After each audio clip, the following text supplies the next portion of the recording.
कुछ वक्त पहिरियां बशीर अहमद घुनियो ख़ुदकशी कई हुई। उन ख़ुदकशी जो कारण हुयो त हुन ते पुलिस इनाम रखियो हुयो। तॾहिं हुन इनाम खां तंग थी करे जेको आहे ख़ुदकशी कई हुई। हुन चयो त पुलिस मूंखे उहो ई मारींदी त उन खां आउं बहितर आहे ख़ुदकशी कयां थो। बशीर अहमद घुनिया जे वारसनि जो पंहिंजी बिरादरी जे मथां, बिरादरी जे माण्हुनि जे मथां शक हुयो त हुननि असांजे मथां जेको आहे त केस दाख़िल कराया आहिनि। जॾहिं हुननि साख ॾिनी हुई, बचल घुनियो खे साख ॾिनी त बचल घुनियो उन साख ते एतिराफ़ु करियो क़ुर मजीद ते, ऐं बिना तस्दीक जे हिकु निजी टीवी चैनल ख़बर हलाई त हुननि खे चरबेली साख ॾिनी वई आहे। उन हवाले सां मालिकनि जो मौक़ुफ़ आहे, अचो तव्हांखे ॿुधायूं। अस्सलाम वालेकुम।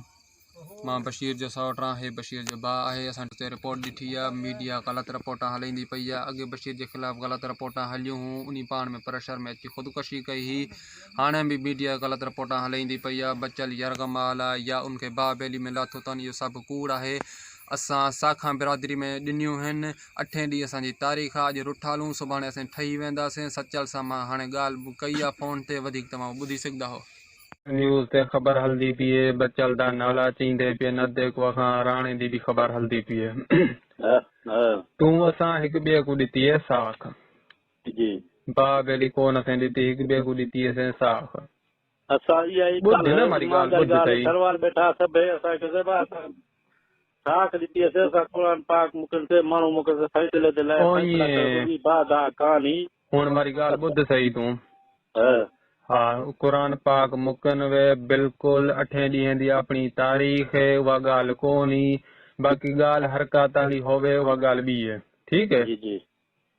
बाक़ी रही ॻाल्हि ग़लति बयानी दी, हुण उहो आखदे पिन बचल जेको यरगमाल बणियल राणे कने। तूं ॿुधा बचल यरगमाल बणियल या तूं यरगमाल बणियल? मां कने बैठा हुण बि ॿुधाए हुण साफ़ केर रखे। हा, साफ़ ई मरंदे न दा ॻाल्हि ॿुध न, कूड़ माण्हू राणा होवे या ॿिए होवे न, ॿाहिरले माण्हू विढ़ाइण दी काढ। ॿुध हिकिड़ी मिनट मारी ॻाल्हि ॿुध।